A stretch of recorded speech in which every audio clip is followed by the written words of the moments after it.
Fernando Bale, we're so lucky to have Jan Wheeler here with us today. Jan, welcome. You've got so many friends in this audience. 3 consecutive wins for Fernando Bale as Sire of the Year. We know what a champion he was on the track, but to many it seems he's surpassed those deeds now as a sire. I think he has. It was one of Paul's dreams to get a really good sire, and I wish he was here to see him continue. At least he saw him start and he saw him, get on his way, but I'm sure he's watching. He is. He's up there somewhere watching us, thinking, what is the next question I'm going to ask you so that you don't... Look, Paul made that critical decision a number of years back to outcross a lot of your girls with English, Irish and American sires. I think it's fair to say that Paul was always ahead of his time when it came to selecting the right match and selecting sires that other people just never considered. Exactly.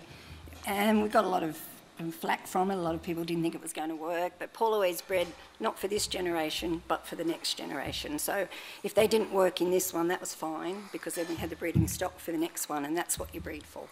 We talk about making the right decisions.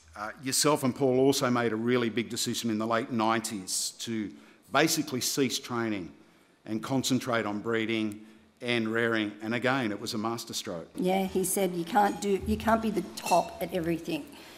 So let's choose, and his life was in breeding. He just loved going. He'd get home from the races and get out all the stud books, which we had back in the old days, and he'd go through all the stud books for hours and hours and check all them off. And he said, look at this one, look at this one.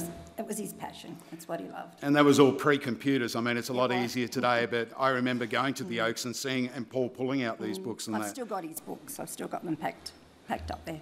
Jan, we appreciate you coming. We'll never, ever forget what the Wheeler family have done for greyhound racing. Just please don't forget Paul. We will never forget Paul Wheeler. It's impossible to do it. Ladies and gentlemen, would you please thank Jan Wheeler and congratulate Fernando Bale as Sire of the Year, and also our Deputy CEO, Wayne Willett.